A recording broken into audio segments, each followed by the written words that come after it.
दर्शकों नमस्कार। आइए जानते हैं महाभारत की वो घड़ी जिस समय महाभारत खत्म हो गया था, पूरी लड़ाई समाप्त हो गई थी। उस समय के बात है कि युधिष्ठिर को पापों का सामना करना पड़ रहा था। पाप उनको इतना घेर लिए थे कि वो बहुत परेशान रहते थे। तब श्री कृष्ण जी ने कहा कि इसका समाधान एक ही है कि इसके लिए एक यज्ञ करवाया जाए। तब उन्होंने यज्ञ की ठानी और उस यज्ञ में पंचमुखी शंख रखा गया था। उस शंख को 33 करोड़ देवता भोजन कर लिए। श्री कृष्ण जी कर लिए, लेकिन वो शंख नहीं बजा। आखिर वह शंख बजाने वाला संत कौन है और परमात्मा कौन है? वो स्वयं परमात्मा थे। उस शंख को बजाने वाले, पांडवों का पाप दूर करने वाले, पांडवों का पाप स्वयं श्री कृष्ण जी नहीं दूर कर सके। आइए इसी विषय में आज जगत गुरु तत्वदर्शी संत रामपाल जी महाराज बताएंगे कि पांडवों का पाप और पंचमुखी शंख कैसे बजा, पांडवों का पाप कैसे दूर हुआ। आइए देखते हैं। सत साहिब श्री कृष्ण जी से युधिष्ठिर जी ने पूछा, भगवान शंख बजाने वाला कौन? कि जिस महापुरुष से शंख बजना था वो आया ही नहीं है यहाँ पर। तब उसने देखा कि और महात्मा कौन रह गया महाराज? कि बताऊंगा कौन रह गया। युधिष्ठिर ने कहा कि क्या ये ऋषि बैठे, देवता बैठे और आपने भी भोजन कर लिया भगवान, और कौन है ऐसा? कह लिया भाई और है। तब भगवान श्री कृष्ण जी ने उसकी शकल देखी युधिष्ठिर की कि इसका जची नहीं कि ये इसी से महापुरुष से तन्यारा और कौन होगा। श्री कृष्ण जी ने कहा ये तो महिमा के भूखे हैं, इनके पास भक्ति नहीं है भाई।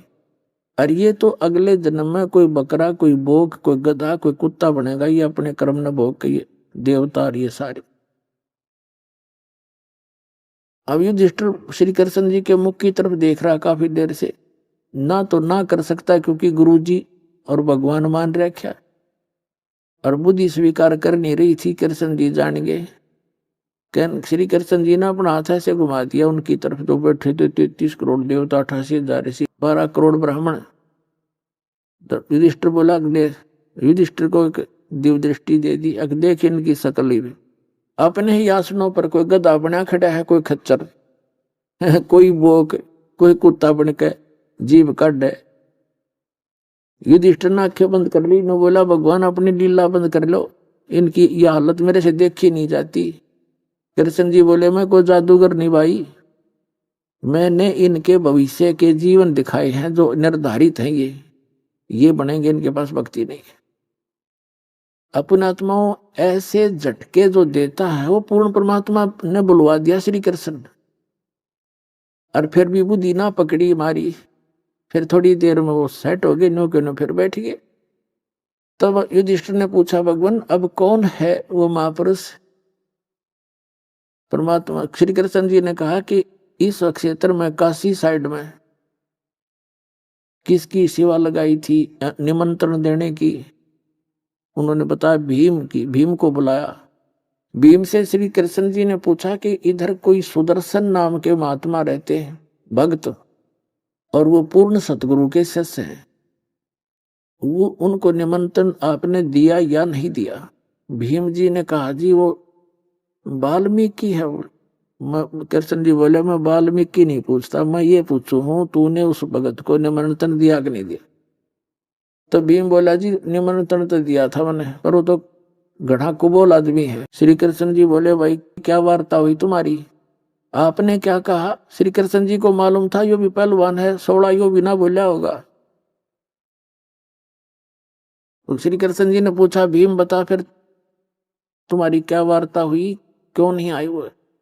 भीम ने कहा, जी मैंने उनसे अपनी इंट्रोडक्शन दी कि मैं ऐसे ऐसे आया हूं और भगवान श्री कृष्ण ने और मेरे भाई राजा युधिष्ठिर ने भेजा हूं, आप चलिए। तो उन्होंने कहा कि मुझे 100 यज्ञ का फल दे। संकल्प करो मुझे तुमने कर रखी होता है तब मैं चलूं। मैंने कहा ये तो हमारी पहली ही यज्ञ है, मैं कहां से दूं।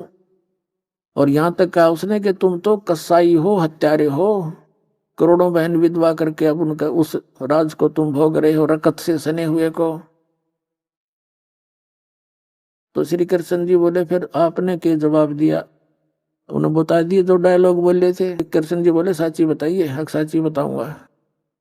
जब उसने ये कहा ना ऐसे ऐसे तुम ऐसे हो वैसे हो, तो मैंने तो उसको ये कह दिया था तूने आना होता आ जाइए, आना होता ना, निमंत्रण दिया दे, और फालतू ना बोला ना तने।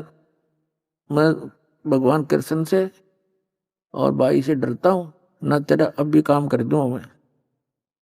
श्री कृष्ण जी कहने लगे देख भीम, कुछ अकल से काम लिया करो, यू सब जगह बल काम नहीं देता, अकल भी चाहिए थोड़ी बहुत। संत के बारे में ऐसे बोलना आपने और पाप मोल ले लिया। संत का आदर करे, जैसा उसका वचन था वो मुझे बताना था कि जी एक ने ऐसे कहा है, उन्हें सारी साची कह रखी है, कौन सी झूठ बोली उसने, ऐसा पाप कर रखा हो गया। अब चलो इसका समाधान यही है कि उसको लाओ किसी तरह, मना मनू का दंडवत प्रणाम करो, हाथ पैर जोड़ो, अगर तुमने सुख चाहिए ना तो और भाग बन गया तुम्हारे। अब कहते हैं मरता क्या नहीं करता। श्री कृष्ण जी चले रथ जोड़ के, पांचों पांडव बैठा लिए। अब चलो एक योजन था उसमें, एक योजन की दूरी पे रथ खड़ा कर दिया। रथ साथ साथ आ रहा है पीछे, और आप पैदल चल पड़े। और जाते ही अब उधर से क्या हुआ कि सुदर्शन जी ने अपने पूज्य गुरुदेव करुणामय जी से कहा कि आज ऐसे ऐसे राजा युधिष्ठिर का भाई आया था और मैंने उसको ये शब्द बोल दिए, गुरुजी गलती तो नहीं होगी। परमात्मा ने कहा बेटा तने बात तो सारी सच्ची कही है, और उनकी यज्ञ पूर्ण को नहीं हुआ है, वो फिर आऊंगे तेरे पास। अब श्री उस वाल्मीकि घर में जन्म था सुदर्शन जी का। अब सुदर्शन जी ने सोचा ये फिर सिर में दर्द करेंगे, तू खिसक जाए यहां से। वो झोपड़ी छोड़ गए और निकल गया सैर सपट्टे को 15-20 दिन के लिए की तरफ प्रोग्राम बना गया। अब परमात्मा कहते हैं अपने भगत की इज्जत भगवान रखे, और उधर से उनका काम भी करना था। उनका काम होना ही नहीं था, सुदर्शन जाले हो तो भी ना होना था वो। तो परमात्मा बैठ गए सुदर्शन रूप बना के, और सारे जब पांचों पांडव और छठे कृष्ण भगवान जाके पहुंचे वहां पर दंडवत प्रणाम किया सुदर्शन श्री कृष्ण जी ने मुकुट समेत। जब श्री कृष्ण जी ने प्रणाम किया था उन पांडवों की के हिम्मत, वो तो भी घिघी बंद रही थी उनकी तय। पांचों पांडवों ने दंडवत प्रणाम किया। अब भीम भी दंडवत प्रणाम करता हुआ सोचता रहा था भैया बूंदी बड़ी हंसते आड़े तो डींग पार के गया था, यही मत्था टेकना पड़ गया। पर कोई बात ना, काम बढ़ना चाहिए, बुद्धिमान इसी को कहते हैं। सुदर्शन रूप में परमात्मा खड़े हुए और कहा राजन हे भगवान, इस गरीब की झोपड़ी पर कैसे आना हुआ आपका। श्री कृष्ण जी ने कहा कि भगवान आप तो जानी जान हो, अंतर्यामी हो, सब जानते हो ये राजा युधिष्ठिर है, इन्होंने एक यज्ञ करनी है, इनके ऊपर कोई आपत्ति आई है, आपकी उपस्थिति अनिवार्य है, आपको निमंत्रण करने आए हैं। दास अब सुदर्शन ही कहेगा, क्योंकि कहते हैं परमात्मा करे कराओ साइया और मन में लहर उठा, दादू सिर दर जीव के आप बगल हो जा। वो तो परिपूर्ण है महिमा से, कबीर भगवान था, उसने महिमा की आवश्यकता नहीं। जैसे यहाँ को राजा रूजा बन के महिमा बना गे रामकृष्ण हृदय से, उसने तो धानक को आया जुलाहा बन कर आया, क्योंकि वो समर्थ है। उसने क्या जरूरत दरबाई आडम्बर में पा देने की। तो वहां अपने भगत का रूप बनाकर बैठ गए। तो अब दास सुदर्शन ही कहेगा। यहाँ पर वो सुदर्शन रूप में बैठे परमात्मा ने, सुदर्शन जी ने कहा पुणात्माओं आपने जो अभी तक ज्ञान सुना था ना, वह ज्ञानड़ी थी, ज्ञान नहीं था। और अब यू ज्ञान है, यू तोब का गोला है, सारा काम अज्ञान का नाश करता चलेगा। कबीर साहब कहते हैं और ज्ञान सब ज्ञान री, कबीर ज्ञान सो ज्ञान, और जैसे गोला तोब का करता चला मैदान। अभी तक इनकम्प्लीट ज्ञान सुना था।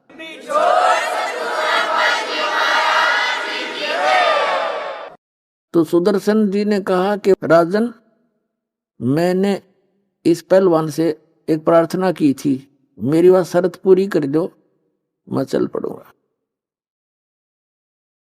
अब श्री कृष्ण जी ने कहा, क्योंकि परमात्मा ने चारों युगों में आके ये वाणी बोल रखी है जो कलयुग में भी बोली, चारों युग में संत पुकारे, कूक कया हम हेल रे, हीरे माणक मोती बरसे, ये जग चुगता ढेल रे। कबीर साहब कहते हैं चारों युग में मैं आया और जिन महापुरुषों को मैंने अपने से परिचित कराया, उन्होंने भी ऊंची आवाज में जगह जगह रुके मार मार के आवाज लगा लगा कर ढोल के डंके पे उस सत भक्ति सत साधना तत्व ज्ञान का प्रचार किया। सत भक्ति मोक्ष रूपी, मोक्ष देने वाले मंत्रों रूपी हीरे मोती की वर्षा की, लेकिन हमारा ज्ञान मान्या नहीं। ये जग चुगता ढेल रे, ये आन उपासना, ये तीर्थ व्रता पे जाना करना, रामकृष्ण जी की भक्ति करनी, ये तो डले ढोने वाली बात है। ये जग चुगता ढेल रे, डले ढो रहे हैं ये। हमरा ज्ञान किन्हे ना सुनिया, ये पर भी लेन जाते है दुनिया। एक तालाब में कुंभ के मेले का फैसला कर लिया, वहां इस समय नहा ले, उस तालाब में, उस दरिया में, उस सरोवर में इस समय स्नान करने से मोक्ष हो जाएगा। परमात्मा कहते हैं उस सरोवर में तुमसे पहले वो कछुए मेंढक हैं, मछलियां हैं, वह क्यों ना पार होती, वो धक्के खारी, कुछ तकल से काम ले लो।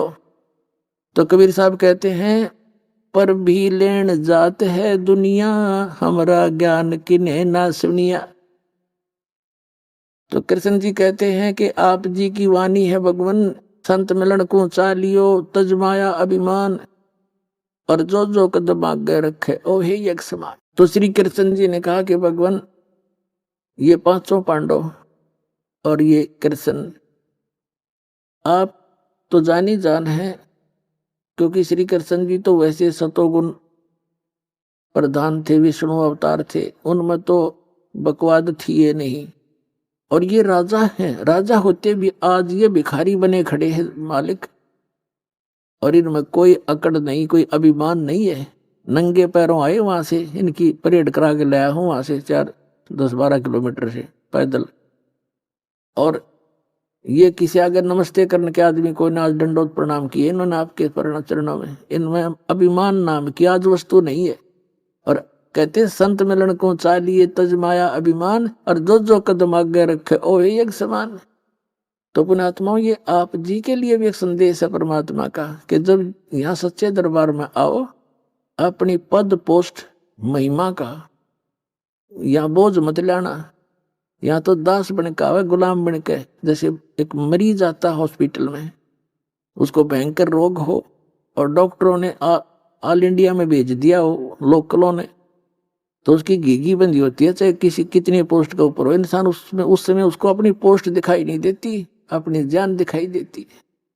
तो यहाँ आपको आपका वो रोग कटेगा जो ब्रह्मा विष्णु महेश का भी ना कट रहा। ऐसा भयंकर दीर्घ रोग का ट्रीटमेंट यहाँ है।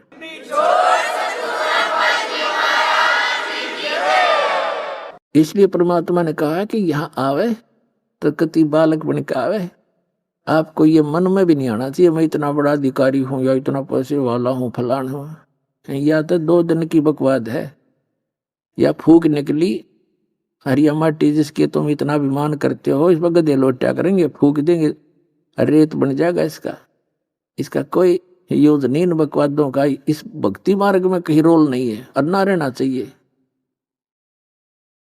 कहते आधीनी के पास है ये पूर्ण ब्रह्म दयाल, मान बड़ाई मारियो बेअदबी सरकाले। विभीषण का भाग बडेरा, दासातन आया तिसनेरा, दासातन आया विश्वे बीसा, जाको लंक देई बख्शीसा। ऐसा दासातन है भाई, लंक बख्शते वार न लाई। आधीनी जिसके पास है विभीषण आधीन था, सच्चा भगत था। उसमें मुनिंद, यह लंबी कथा फिर बतावांगे, क्योंकि ये सारा ही काम बिगाड़ रखे न। तो राम नाम की गाड़ी इन्होंने इतनी एक्सीडेंट कर रखी है क्या पिछाड़ में भी ना आती कौन सी गाड़ी टूट रही है। दास इसकी डेंटिंग पेंटिंग करके और तैयार करी है। इन्होंने कोई भक्ति नहीं छोड़ रखी।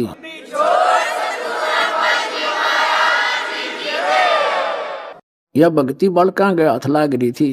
इस गाड़ी ने बालक धक्का ले जा, गड्ढे में आप भी पड़ गए, वो टांग भी तोड़वा दी, गाड़ी भी फोड़ दी।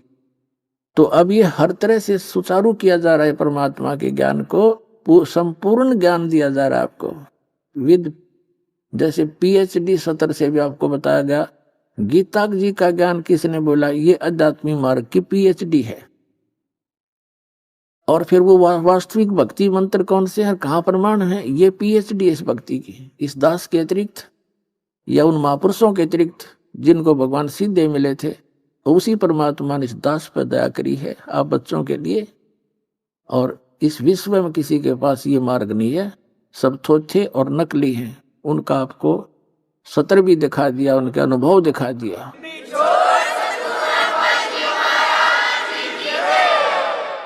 तो कहते हैं आधीनी के पास है पूर्ण ब्रह्म दयाल, मान बढ़ाई खत्म कर दियो बेअदबी सरकाल।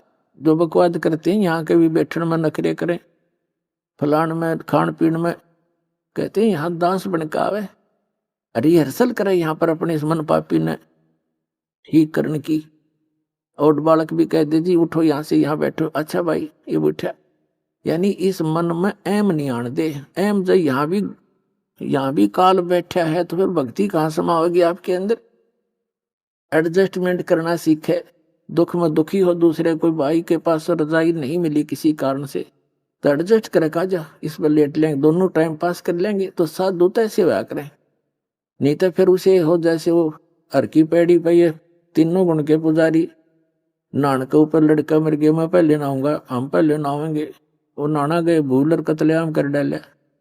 तो इस तरह की बुराइयों को भी हमने खत्म करना है, तभी हम भक्त जब बनेंगे, दूसरे के दुख में दुखी होंगे। साधु यहां तक पहुंच जाती है व्यक्ति। एक अकाल गिर गया एक समय, और एक सेठ ने भंडारा ला रखा था। एक समय में एक मुट्ठी बाकड़ी चनों को उबाल कर नमक डाल कर उबाल दिया करता था, और आसपास के क्षेत्र के लोगों को वहां से एक मुट्ठी ऐसे भर के दिया करते कि मरे को नहीं, एक मुट्ठी खा लेगा सारे दिन में, 2-4 दिन तक मरते नहीं। फिर वो एक मुट्ठी बाकड़ी सबको देते थे। एक 2-3 दिन का भूखा था, वो पहुंचा था वहां पर, और बाकड़ी लेकर वो बाहर आया था थोड़ी सी दूरी पर, वहां बैठ कर खाऊंगा पानी के साथ कहीं पर। इतने में वो भंडारा बंद हो गया, और दूसरा व्यक्ति उससे भी ज्यादा भूखा था। वो कहने लगा मैं तो मर गया, 5वां दिन हो गया, मुझे कुछ नहीं मिला। वो खुद जो एक मुट्ठी बाकला और 3 दिन का भूखा था, वो कहने लगा ले ये खा ले, तू आधे आधे ले लेंगे। वो भूखा मरा, सो खा गया सारे 2-3 में। बोला कोई बात नहीं, वो सारा उसको दे दिया, खा लो आप। और आप मर गया, उसको जान बचा दी, आप मर गया।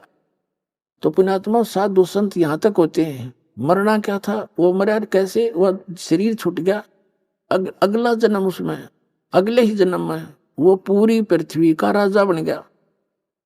उस एक मुट्ठी बाकड़ी दूसरे को जीवन दान देकर अपनी जान दे दी। अगले जन्म में वो पूरी पृथ्वी का शासक बन गया। तो पुण्यात्माओं, जैसा ये बात इनकम्प्लीट नॉलेज है ये इस तरह का, अब समय आने पर इसको सुचारू करेंगे। हमने करना तो ऐसा ही है, परमार्थ के कारण संतादारी दे। तो कहने का भाव ये है कि इस तरह का स्वभाव हमारे अंदर आएगा, और हम दूसरे को दुख में दुखी होंगे तो वो क्रेडिट भी हमें अवश्य मिलेगा, वो निष्फल नहीं जाता। तो यहां तक आपकी वृत्ति आनी चाहिए, दूसरे को सुखी करना चाहे और आप एडजस्ट करने की चेष्टा करें। अब कहने का भाव ये है दास का कि संत मिलन को चा लिए तज माया अभिमान, और जो जो कदम आगे रखे ओ है एक समान। तो श्री कृष्ण जी ने कहा, जी पांचों पांडव आप अंतर्यामी देख लो, आज इनमें कोई मरोड़ नहीं रह रही, कति रुई जैसे हो गए ये, और मेरे को तो आप जानते ही है। तो ये और वहां से लेकर जहां से हम चले हैं यहां तक जितने भी कदम बने, आपके विधान अनुसार, आपके आदेश अनुसार, ये सब हमारे यज्ञ हो गए। 100 यज्ञ रख लो, बाकी हमारी झोली में डाल दो। तो कहते हैं साधु भूखा भाव का और धन का भूखा ना। तब परमात्मा बोले सुदर्शन रूप में कि भाई ठीक है, मैं तो तुम्हारी श्रद्धा देखूं था, पर चलो चलते हैं। दर्शकों नमस्कार। हम जानते हैं कि अहंकार मानव का दुश्मन है। इसी विषय में जगत गुरु तत्वदर्शी संत रामपाल जी महाराज अभी बताएंगे कि भीम का अहंकार कैसे चूर दिया परमात्मा सुदर्शन रूप में, उसका बल का घमंड कैसे एक क्षण में दूर कर दिया, उसको नर्म दिल का भक्त बना दिया। आइए देखते हैं। वहां पर कबीर साहब यानी सुदर्शन जी की एक सुमरनी टंग रही थी खुट्टी पर, माला, झोपड़ी में माला सुमरनी। और सुदर्शन जी ने कहा कि पहलवान भीम, कहा जी ये मेरी सुमरनी उतारिए, ला खुट्टी पर से उतार कर दे दे मुझे। भीम गया, ऐसे हाथ किया, ना उतरी। मोटे मोटे मुनिया की थी, पहले तगड़े आदमी आ करते 50-50, 40-40, 30-30 फुट ऊंचे, तगड़े लंबे, खुट्टी पर टंग रही थी, अच्छे मोटे मोटे मणिये थे।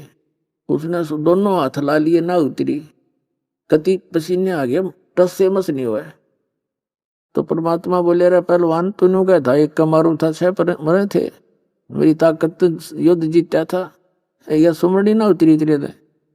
ऐसे हाथ किया था उस परमात्मा ने, सुदर्शन जी ने, वो अपने आप उठ के आएगी।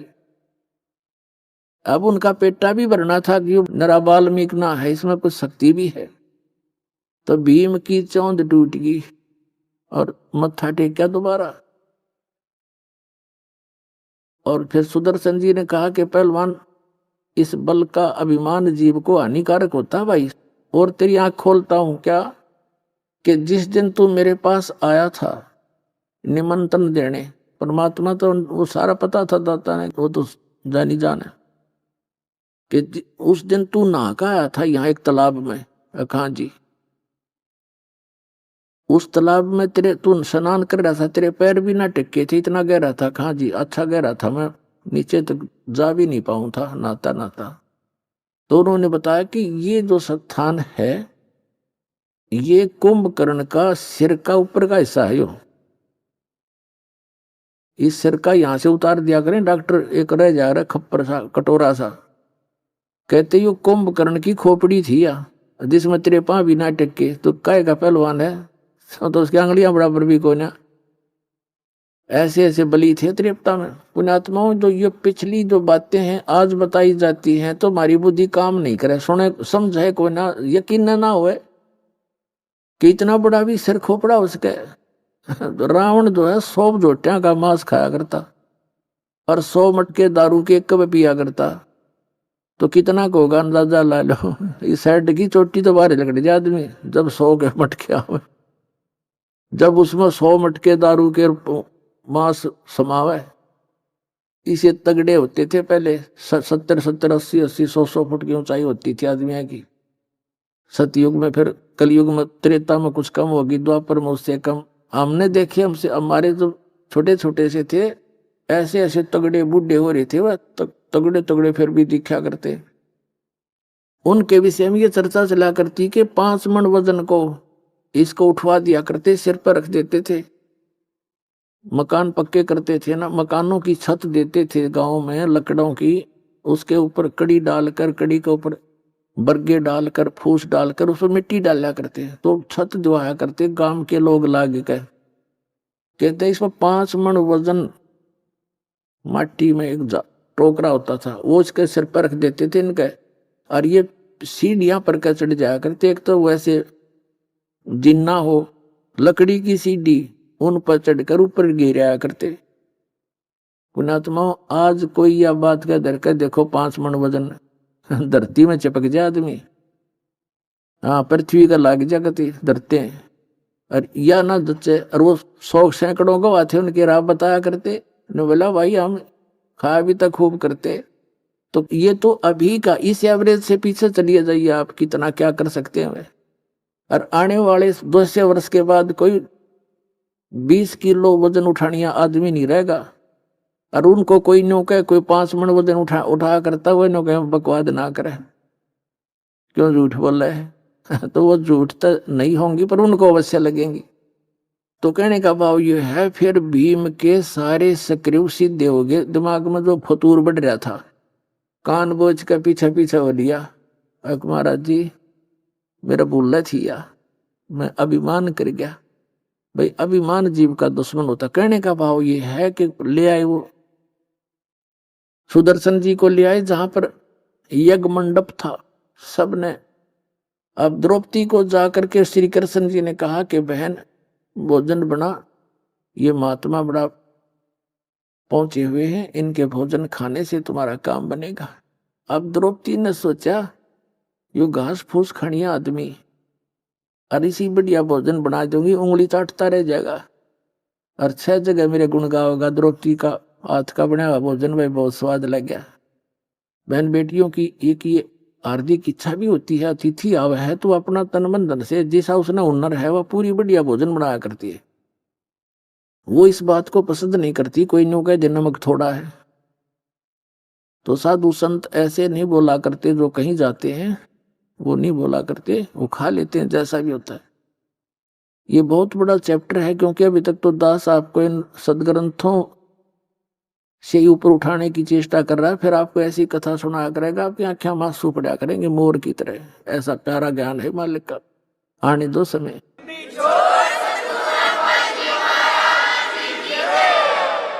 पहले तो आपको भगवान पहचानवा जा रहा है, आइडेंटिफाइड किया जा रहा है, भगवान ऐसा हो सर ऐसे काम करा करे, और वो ये परमात्मा है, और ये उसका पाने का विधि है। ये जिस दिन ये फाइनल हो जाएगा आपको, फिर तो ऐसा गजब का ज्ञान सुनाया करेंगे, सारे हृदय में समाया करेंगे आपके। तो क्या हुआ, द्रौपदी ने सोचा कि ऐसा भोजन बना दूंगी, खा के खुश होंगे। भोजन बना लिया, 2 घंटे चूल्हे में आपा आग बनाई, अपनी नौकरानियों पर विश्वास नहीं करा, कोई कमी रह जाए थोड़ी सी भी। बना के भोजन नारी नारी कटोरिया में डाल के थाली में रख के और महाराज के सामने परोस दिया। अब वो सुदर्शन की आदत थी कि परमात्मा ने वह लीला करनी पड़ी। वो क्या करता था, एक दिन में एक टाइम में ऐसे 5 बार जितना भी खाया जाता, 5 ग्रास खाता था, फिर नहीं खाता था, पर वो अंदर संयम करके भक्ति करता था। तो सुदर्शन जी ने वो 5 बार वो क्या करा, सारे आइटम मिला लिए। उन्हें सोची एक खा लूंगा तो दूसरी रह गया, और आज यो मन इनका टेस्ट बना लेगा। पकौड़ी न्यारी खाओगा, जलेबी न्यारी, कचौड़ी न्यारी, दही बड़े लगते हैं, लाडू जलेबी सारा कुछ बना रखा, 36 प्रकार का भोजन। तो उन्होंने थोड़ा थोड़ा सब में से थाली में डाल लिया, कटोरी बाहर रख दी, और उनको मिला के खिचड़ी बना के और खाना चाया। द्रौपदी न्यो देखे थी महाराज जी जो सी भी आइटम ने खाओगा बस जीभ चाटता, उंगली चाटता रह जाओगा। उसकी इच्छा के विपरीत सारा काम हो गया। तो उसने यो मन बड़ा उस्ताद है, मन में के दोष आया द्रौपदी का, यो रहा शूद्र का शूद्र है, गलीज ने खाना भी ना आता। अब सी मैंने तो 2 घंटे आंख फुड़वाई दोमे में, इतना बड़ी आइटम बनाई, और इसने सारा काम बिगाड़ दिया, इकट्ठा कर दिया है। काहे के शंख बजाओगा यो मन में ऐसी, यो मन है पक्का उस्ताद, 1 मिनट में करा क्यों क्यों सोच जा। वो तो जानी जान बैठे थे द्रौपदी में के उथल पुथल हो रही है। एक बार ग्रास खाया, उस शंख जो अलग रखा था उसने आवाज करी, दूसरा फिर खाया, फिर आवाज करी, फिर बंद हो गया, फिर 5 बार में वो जितना थाली में डाला था अन्न सारा खा लिया। जूठा नहीं छोड़ा करते भगत, अन्न का अनादर होता है, पाप लगता है, इसलिए उसने अपना वो जो 5 बार में खाना था वो खा लिया, थाली मांझ चाट दी, और 5 ही बार वो शंख बोल के बंद हो गया। युधिष्ठिर बड़ा खुश हुआ, कहने लगा भगवान बन की बात, आपकी दया है, आपकी हृदय से शंख बज गया। कृष्ण जी बोले भाई शंख नहीं बजा, यू शंख तो अखंड बजेगा काफी देर तक, तब ये सफल होगी। ये 5 बार बजा है, ये पूर्ण नहीं हुई बात अपनी। युधिष्ठिर तक कलेजा पकड़ कर बैठ गया, भगवान अब कौन रह गया शेष, किसको बुलाना पड़ेगा। तब श्री कृष्ण जी ने कहा भाई बुलाना कोई नहीं पड़ेगा, ये महात्मा रहे ना, ये भगत, इसके एक बाल के बराबर ये 3 लोक नहीं है, इतना समर्थ है ये। पर अपने घर में कमी है वो देखा, हाँ कहाँ तो रोटी है। पुण्यात्माओं, आप जी ने नाम ले लिया और दूसरे भगत ने भी ले लिया। उसी दिन वो तो आकर बताता है हमें ये लाभ हो गया जी, ये लाभ हो गया। दूसरा कहता जी मेरे तक कोई फायदा नहीं हुआ, मन तो 4 चक्कर ला लिए।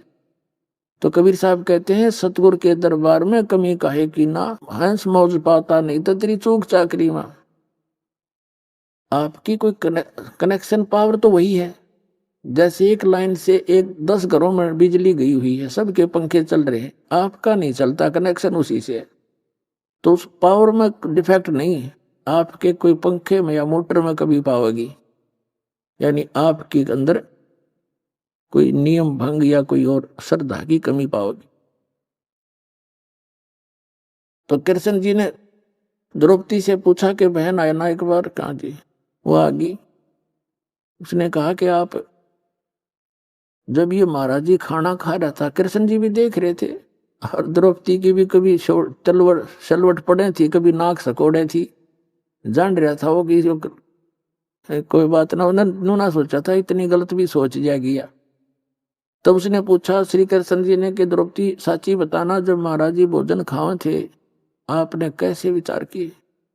वो कहने लगी जी मैंने तेन 2 घंटे तक आंख फड़वाई धुम्मे में, रोटी बनाई हाथ जले, और मैं तो इसलिए उद्देश्य से बना था भोजन, ऐसा बढ़िया भोजन बनाऊंगी महात्मा खुश हो जाएगा खाकर।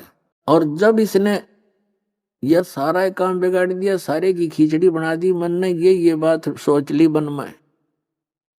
तो कृष्ण जी बोले ये अंतर्यामी है बेबे बहन, और इसके एक बाल के बराबर ये 3 लोग नहीं है, तेने के यू वाल्मीकि सा दिख है, इसके चरण पकड़ दे, पाँव धो के पी ले, जब अपना कल्याण चाहते हो ना, तो और पाप का भागी होगी। तो साधु संत भक्तों को आपने भोजन करा दिया, तो आपके ऊपर रहम किया इसने, रोटी खाने का तेने एहसान नहीं किया, और रोटी खवा के एहसान कर दिया। वो करा या ना करा, तेरा फर्ज था, रोटी भोजन बना दिया, अब कैसे खाओ भोजन की महापुरुषों की, तेरा पाप और लग गया।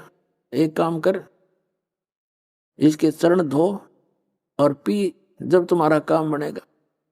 उसके धूल भरे चरण धो के सुदर्शन के और लोटे में डाल लिया, उल्टाई थाली में प्रांत में धो के। द्रौपदी ने आधा पी लिया ना, जब श्री कृष्ण जी ने कहा मुझे भी दे दो, बहन इसे महापुरुष का चरणामृत कहाँ मिले, सौभाग्य से मिलता है। आधा श्री कृष्ण जी ने पिया, फिर कहते वो शंख ने डूंडा पाट दिया, स्वर्ग तक आवाज गई उस शंख की, पूरी पृथ्वी पर बाहर आ गई। तब उनका वो 3 ताप का दुख भी उस कबीर परमेश्वर से कटा, वो भूतों और प्रेतों का संकट भी कबीर परमात्मा के भोजन खाने से कटा। गरीबदास जी कहते तुम कौन राम का जपते जापम, और ताते मिटे ना तुमरे तीनों तापम। बोलो सतगुरुदेव।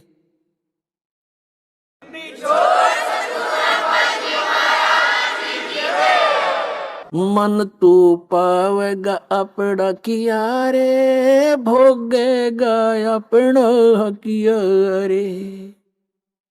भाई 33 करोड़ यज्ञ में आए, 88 सारे, 33 कोट यज्ञ में आए, 88 सारे। 12 कोटि वेद के वक्ता, वहां सुपच से शंख बजारे, मन तू पावेगा अपना किया रे, भोगेगा अपना किया रे। तो पुण्यात्माओं, वही मंत्र आपके पास है जो सुदर्शन जी के पास थे। पर इसने खोइयो ना कि आशीर्वाद बदुआ दे कर दुआ दे के अपने टायर में पंचर मत करियो, सतलोक जागिया गाड़ी तुम्हारी। बोलो सतगुरुदेव।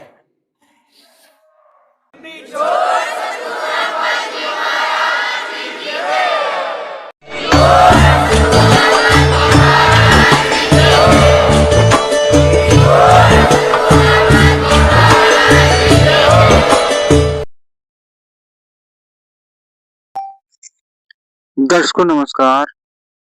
वीडियो कैसा लगा हमें कमेंट में अपनी सुझाव जरूर लिखें और चैनल को सब्सक्राइब करें, वीडियो को लाइक करें, शेयर करें। ऐसे अपना प्रेम बनाए रहें। आप लोगों को बहुत बहुत धन्यवाद। सत साहिब, राम राम।